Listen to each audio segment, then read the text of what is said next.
Okay, so hello, and thank you for having me here today. I'm very excited to present and discuss my work with you. But first, a few words about me and this work that I will present today. I'm Miruna Vozaru.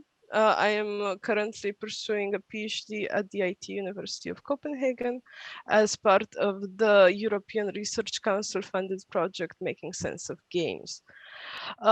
So the presentation that I have for you today, the game situation, is the work that I'm doing for my PhD project. And since it is still ongoing, this presentation will also reflect work that is in progress. Because it's still in progress and in a malleable stage, I am also very excited about any discussions or feedback that this presentation might produce. So the following presentation is going to be split into two parts. The first part is kind of guided by the question, how do we study video games and what is the role of the video games in experimental research designs in the social sciences? And after providing a tentative answer to those questions, the second part asks if an object-based method of segmenting the game engagement might benefit experimental research procedures by bringing them into alignment with the object of the research, so the video. Okay, so let's get to it. So social science research into games in general and video games in particular has shown no shortage of interest and has resulted in many valuable publications, only a few of which are shown on this slide. And while the major research themes such as aggression, addiction, or gambling generally pull in attention of the general public, researchers are also interested in a diverse array of topics, such as players' attitude towards risk-taking, effects on self-perception, the morality of the players, motor skill training, and many others. However, criticism also follows, which is a sign of a healthy research environment, because we grow through competent criticism. And in the case of video games research, this criticism generally concerns topics like small effect sizes or the methods used for the assessment of the effects or practices in stimulus sampling. But video games themselves pose a challenge to experimental research, particularly due to the fact that they are very systemically complex artifacts with many interconnected systems. And this systemic interconnectivity increases the risk of changing unwanted aspects of the game in the manipulation and not accounting for factors that remain unchanged. And this systemic complexity that affects the experience can also be exacerbated by factors like procedural generation of content or complex choices that the players make. And those choices may result in vastly different experiences for players playing through the same game, as well as players playing through different titles. So it becomes quite the challenge to control the experience that players have in experimental conditions. Another challenge might also be posed by the categorization of games. Categorizing and equating games based on their mechanical or representational qualities, so categories such as genres, are common and are useful in certain commercial or day-to-day settings, but the diversity of variables across which games can vary makes relying on such categories a bit more shaky. So given this amount of research interest towards video game experiences and effects, as well as the criticism and the specific challenges posed by video games, the following questions emerge. How is it that we study video games? What are the procedures? And what exactly is the role of the game artifact in the research design? Also, how have these challenges that are posed by the video games manifested in practice. An answer to the first question, how do we study video games, was also asked by James Ivory. He answered by creating a typology of video game research approaches in quantitative social science. And this typology distinguishes among 4 general categories: the game as stimulus, the video game as avocation, the video game as skill, and the video game as a social environment. The first category, the video game as stimulus, is comprised of studies in which the video game becomes an eliciting influence on the psychological states, affect, and behavior of participants. This includes studies on game-induced aggression, pro-social behavior, attitudes towards minorities, and susceptibility to in-game advertising, for example. The second category, games as avocation, includes studies that look into motivations reported by players for playing games, coming from a perspective that treats participants as selective players and consumers who make choices in regards to their time investment, and it's based on individual preferences. And the third category, games as skill, includes studies in which games are used as training environments for cognitive and behavioral skills, such as hand-eye coordination, response time, and distractor discrimination. And finally, the fourth category includes games as social environments and looks at studies that focus on social networks enabled and sustained by online games, in particular massively multiplayer online games. So Ivory presents us with this very clear overview of what roles games play in research on a macro level. But the question can be further explored. And given the challenges that I mentioned before, brought about by the systemic complexity of the games, I was still interested in finding out which procedures in the research design involved the game as a central component. And because I felt like answering that question would bring to light the parts of the research designs that might be affected by these particular qualities of games. So in order to look further into this question, I reviewed a series of studies and I focused primarily on experimental studies. The reason why I focused particularly on experimental studies and not other research designs was because procedures of manipulating the variables were so deeply connected with the systemic complexities of the games. So the particular challenges that games bring and the role that the game plays in the research design becomes more visible and easier to identify in these cases. So this article review resulted in the identification of 2 primary procedures that involved the game. Selecting a particular title for the experimental condition and having the participants actually engage with the game. The game selection generally takes the form of one of 5 methods. The first method identified was selecting the game according to their commercial rating. So, for example, a game that receives an E for everyone rating from the Entertainment Software Rating Board was considered appropriate for a non-violent condition, whereas one that receives N for mature would be considered fitting for having the player engage with a violent game. Other methods of selection include face validity of the game into the particular study, the built-in possibility of manipulating the independent variable, or selecting titles according to results of an exploratory pilot study. However, many of the studies that I reviewed, unfortunately, didn't report any specific rationale for the choice of the games that were used. The other main procedure, the intervention, reflects the actual engagement between the player and the game during the research study. Due to practical and methodological limitations, the time that the participant plays the game in a research study is necessarily limited. So what this procedure reflects are methods of segmenting and limiting that engagement. And the most frequent way of limiting it is by limiting the amount of time that the player engages with the game. So that that playthrough is generally limited to 10 or 15 minutes of engagement.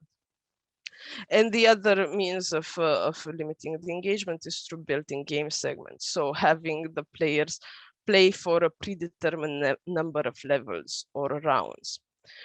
And these procedures each kind of have their own pitfalls.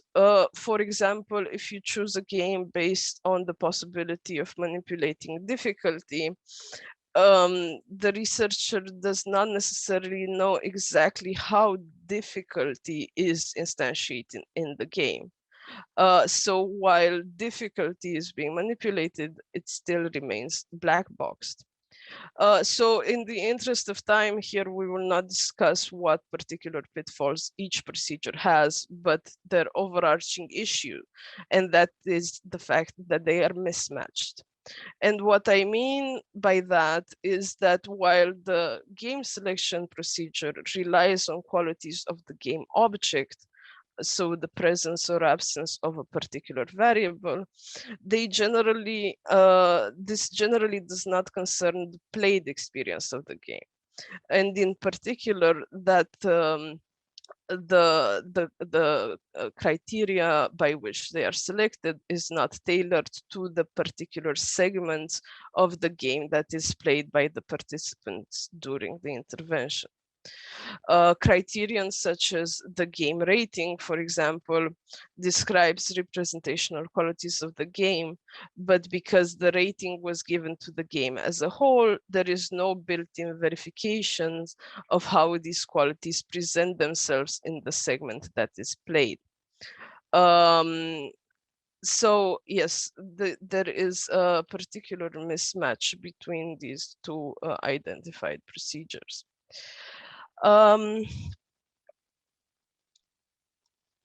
So we arrive at the conclusion that is similar to the one signaled by Shapiro and Peña, namely that digital games differ from traditional psychological and media stimuli in important ways.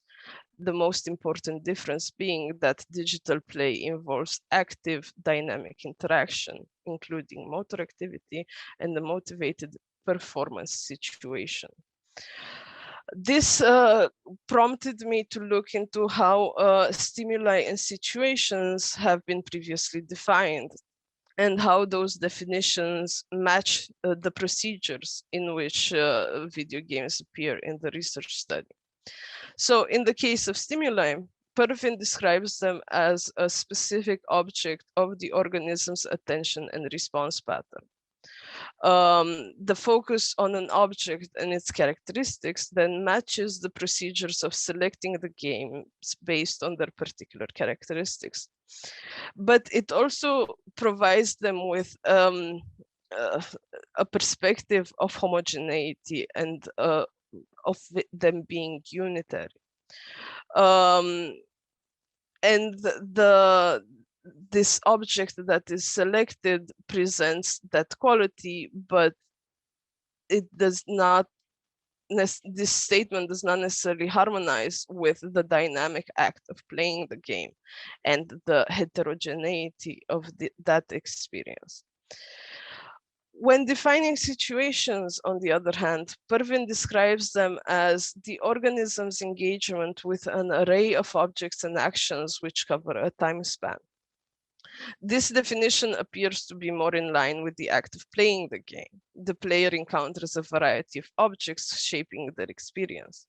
And this alignment between the description of a situation and the intervention procedure then begs the question, would reframing the role of the game in the procedures employed from that of a stimulus to that of a situation bring these procedures into alignment? Furthermore, what would such a reframing entail and what would be the consequences of reframing it? So if we apply the concept of the situation to game research, we need, first of all, to translate this concept to the domain of video games. And this translation is necessary because while Pervin describes situations as defined by who is involved, where the action is taking place, and the nature of the actions and activities that are occurring, these defining factors of who, what, and where are not straightforwardly identifiable in video games. This is mainly due to the fact that the who, what, and where factors in the case of games are distributed through the multitude of game objects that are present in the engagement. So if we are to ask who is involved in the situation in a game, the who is distributed between the player who acts, the physical interface that they use to act in the game, so the controller that receives their inputs, and the avatar whose properties of, for example, being mobile are activated by those inputs on the physical interface. And finally, the adjacent game objects that the avatar can act upon. So as Peter Bayliss puts it, the game world of Tomb Raider is constructed in Lara units, meaning that for the avatar to be able to perform a meaningful action, that action must fit into the properties of the adjacent objects. So this central role that game objects play in the identification of the game situation provides the first clue into the building blocks of a game situation. And those are the game objects, the attributes that link them and enable this distribution of the components of the situation and the way they are configured and presented to the player at the moment of playing. So this focus on objects and properties may bring to mind the concept of affordances. And that concept is indeed one of the cornerstones of trying to figure out exactly what the game situation would be in my case. So this concept of affordances has been widely explored and debated, starting from its conceptualization by James Gibson as the affordances of the environment are what it offers to the animal, what it provides or furnishes, either for good or ill. And it has transformed to more domain-specific reconceptualizations, such as the one provided by Gavor for the field of human-computer interaction in technological affordances. However, the specific perspective on affordances that I have adopted for this project is the one that is put forward by Turvey. So Turvey describes affordances as an affordance is a real possibility, an affordance is a disposition, and an affordance is complemented. And choosing this particular perspective is grounded in the necessity of examining the relationships between game objects that may exist even when the player's perception or use of the object is more distanced. We will see what that means in a little bit. So the fact that Turvey's perspective highlights the complementarity of affordances allows a focus on the ways that an action is transmitted and modified through game objects. So for example, a player may have the capacity of pushing a button. That button may be pushable. And that button in turn will trigger an action on the part of the avatar. And if the avatar's disposition allows it, they will move. So this action of moving emerges from the links between all of these components that I have enumerated. So the focus on affordances and game objects' possibility to connect via dispositions has several consequences. So first of all, the approach provides several levels of granularity of examining these object relations. Looking into the different separate affordances that each object has allows the examination of exactly what dispositions link the objects to each other. It may be the case that some of these dispositions are so stable and persistent that looking into them separately might require more effort than necessary. So, for example, the requirement that an avatar needs to be alive for their weight to be relevant in the situation is true, but this relationship is fully consistent. And in cases such as this, it can be black boxed and unblack boxed if it's somehow disrupted, but it you can discard some levels of complexity by black boxing these highly stable relationships. And these relationships can be further abstracted as not relationships between object affordances, but between objects themselves. And this provides the possibility of having a more comprehensive overview over the game situation that is unencumbered with unnecessary detail. And this move between levels of abstraction in the analysis describes the beginning of an analytic game loop in which one engages when analyzing the game situation. We will talk a bit more about that in a bit. Second of all, relying on object relations as the building block of the game situation provides a unifying variable of conceptualizing the player-game relationship on a ludic level, and that is control.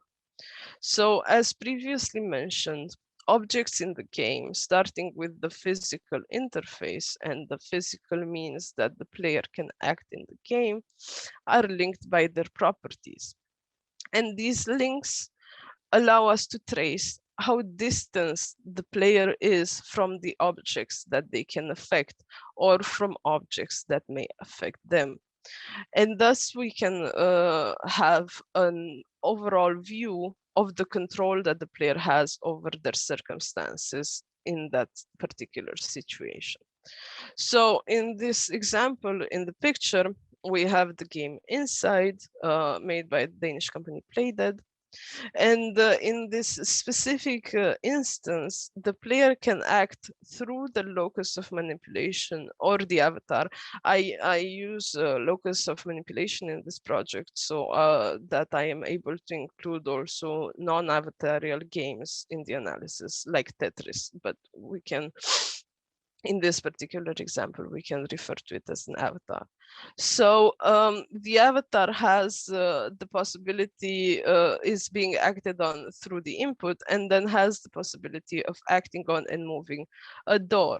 And this door acts as a cover and shields the avatar from a harmful shockwave that can harm it. The door is also constrained by a rail over which the player has no control. We can see then that the player's control is variable and is distributed via the objects they have access to. They can act more directly on objects like the avatar, but they can also act indirectly on objects like the shockwave, thanks to the different affordances complementarities. So the control that the player exercises in a situation is not binary. The player is neither in nor out of control, but acts with and through the game objects, forming together with them a specific control configuration. Providing this kind of a unifying variable for the description of the player's engagement with the game could be advantageous for the selection and intervention procedures mentioned earlier, as it provides a means of describing the engagement that does not rely on content-specific terms. It separates the game-specific content from more abstract ways of characterizing the engagement. So the researcher is then enabled to maintain constancy across conditions that may vary in terms of content or vice versa. So at this point, we can give a functional definition of the situation, and we can state that the game situation is a momentary negotiation of control between the player and the game that is observable through the configuration of game components. Besides the emergence of this unified variable, relying on object relations to describe the game situation also has other consequences. For example, it eliminates from the examination of the game situation those objects that have no mechanical consequence on other objects. So those objects that have no dispositions and only appear in the game as decoration, for example, and are not considered a part, that are only decoration are not considered a part of the game situation. So for example, while the mushroom in Mario can be picked up and has an effect on Mario's size, there are no such connections that can be made between any game objects in Mario and the clouds. The clouds will then not be a part of the game situation. And finally, this approach moves the position of the player away from either a perspective in which they are just passive receivers of game content, or a perspective in which they are the sole agential entities in the game. So instead, the perspective that is adopted in this framework highlights the fact that the player's agency is modulated through the attributes of the game elements.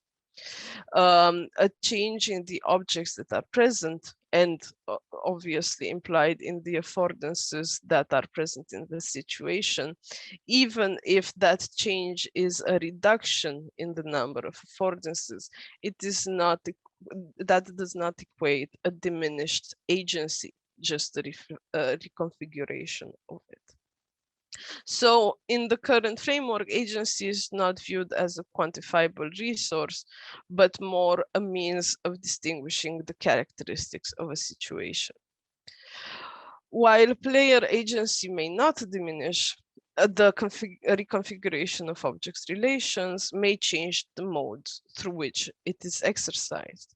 So as Giddings and Kennedy put it, games configure their player, allowing progression through the game only if the player recognizes what they are prompted to do and comply with these coded instructions. The analysis of the pleasures of gameplay must take the respective agencies of the players and the game technologies as central, as well as those between the players and the game. So the fact that I have an example here, I hope you can also see the video. The fact that we define the game situation as a momentary configuration of components also allows the identification of the start and end points of a situation. So a situation can be identified as having ended and a new situation as having emerged when the configuration of components has changed. As you can see in this example, on a very low level of granularity, the player seems to come across new situations very frequently as they progress through the game. However, if you abstract the actual objects that the player interacts with and you look solely at the diffusion of control, you can have an overview of the complexity of the situations that are encountered by the player and the overall level of control that the player has during the playthrough.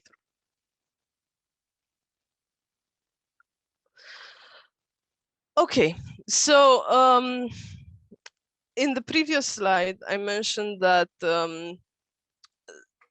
you're relying separately on that separating the game specific content from the characteristics across which the games can vary may enable the possibility of keeping that characteristic constant or varying it irrespective of game specific content.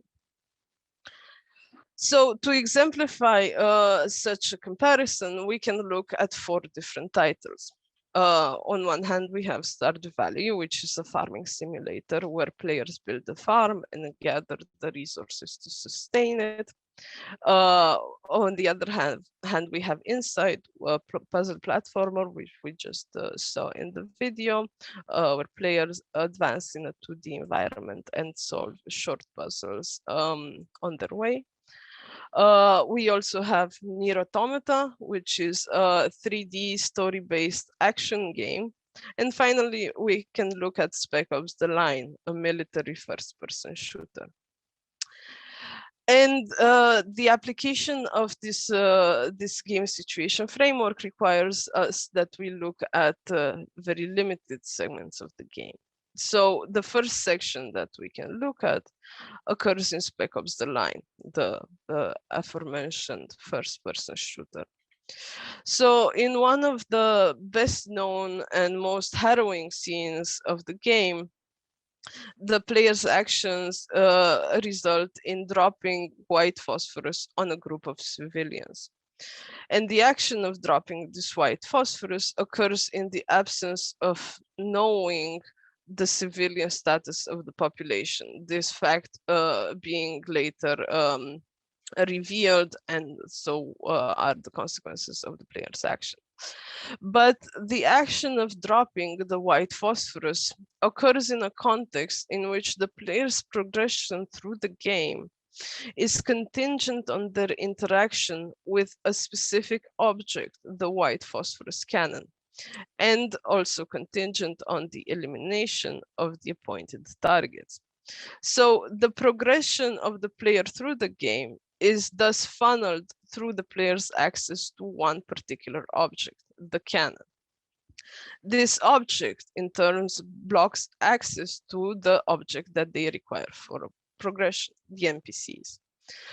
So the player is put in a situation in which their access to NPCs that are required for progression is not accessible directly through their avatar, but only through their cannon, while at the same time, the NPCs affecting the player through their state of being alive and barring progression.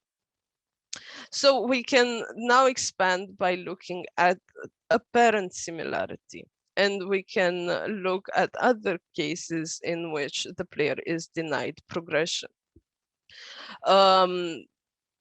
Such a case is in one of the dungeon levels found in Stardew Valley. Here, the player can find levels that bar progression on the condition of eliminating all of the enemies present in the level. But unlike the previous examples, the player can eliminate the object more directly through the properties of their avatar, not being conditioned by a separate object like the cannon mentioned in Spec Ops. Furthermore, in the Stardew Valley dungeon, the player can backtrack and abandon their progression, an action that is not possible in the previous example. The third example that we can look at presents a simple boss battle in Nier Automata. While the battle takes place in an open area, if the player moves outside of a predetermined zone, the avatar will automatically die. So while like in the Spec Ops example, where the NPCs were acting on the avatar by barring their progression, in Nier Automata, the boss has a very similar role, but the avatar can act directly on the boss entity, something that was not possible in the Spec Ops situation.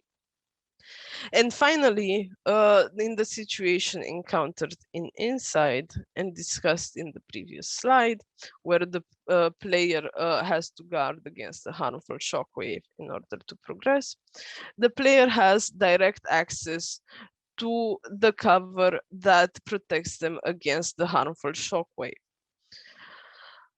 They are then forced, like in the Spec Ops example, to rely on one object in order to access the one necessary for progression. So in this case, staying alive despite the existence of the shockwave. Also, like in the Spec Ops situation, the player cannot backtrack, being forced to continue and depend on the cover objects throughout the section that involves the shockwave. So if we look at the object relations, we can conclude that the situation in Inside has more in common with the situation presented in Spec Ops: The Line than the other examples. And this is irrespective of the similarity of the actions that the player performs. The player also eliminates hostile NPCs in Spec Ops, Stardew Valley, and Nier Automata, but the relationships between objects established between the player and these objects that they act on are very different in terms of the control that the player has in the situation. So to clarify, this analysis doesn't want to interpret the situations found in Inside and Spec Ops are the same. I'm not trying to say that uh, dodging a shockwave and dropping white phosphorus can be interpreted as the same. The representational characteristics of the game differ. Um, and the situation that emerges if you contextualize it within different game environment might produce different results in terms of objects relationships. But what I want to underline is the relevance of this common variable of control examining the player-game relationships. Even if those situations are not the same, they are comparable in terms of this unifying variable of control. So while these 4 games that I presented would perhaps not be chosen for comparison based on genre categorizations or other features that they have, uh, these this analysis concerning object relationships allows observations of both similarities and differences between situations in games that differ across genres, visual aesthetics, or theme. So to summarize, a game situation is a momentary negotiation of control between the player and the game that is observable through the configuration of components. Being momentary, it is then implied that it occurs upon the milieu of the greater game system of components. Its limitations, both spatial and temporal, then gives an opportunity for further insight. The researcher can take this approach as to look like an analytic loop. So first, the affordances of the object can be discriminated along with their complementarities, so that the relationships between different game objects may be observed. And observing these relationships allows the researcher to have an overview of the game as a whole, if the entire game should be analyzed. And such an effort is possible. Some games are too complex and too time intensive for that to necessarily happen. And following that, a specific situation of interest can be discriminated among the object relations. So at this point, once you have discriminated the situation, this situation of interest can be contextualized within the greater game environment to observe maybe similarities between different configurations occurring in the same game, or relationships between objects that may occur in a different temporal frame than the present situation. The situation can also be further analyzed at a lower level of granularity by examining the specific affordances of the objects that are present in it. So the reliance on object relations provides the researcher with different levels of granularity in conducting their analysis that they can adapt to their needs. So finally, as mentioned in the beginning of the presentation, this project is currently still in development. So now I am in the process of an in-depth analysis of a series of diverse games that I selected with the aim of increasing the possibility of identifying a broad range of game situations. The networks depicted in the frames are all different games, and I don't expect you to be able to identify them, but one of them is Inside, one of them is Portal, one of them is Stardew Valley, and so on and so forth. Yeah, I selected these games with the aim of identifying as broad a range of situations as I can. And the final aim of this project is the development of a typology of game situations. And this typology is intended to provide a starting point for situation comparisons as they appear within the same title and across different titles. The model of the game situation is intended to follow Järvela et al.'s remark that in an experimental design, it is advisable, if necessary, to adapt the game that different participants play to the intended manipulation. So to not be forced to vary, to keep the experimental condition constant just via the participants playing the same game, but by keeping the experience constant. So as such, this typology is intended to function as a means of harmonizing the procedures of game selection and intervention that I discussed previously by recentering the role of the game segment as a space in which the player acts within and through the game structures. So that's it for me. Thank you for your time and for your attention.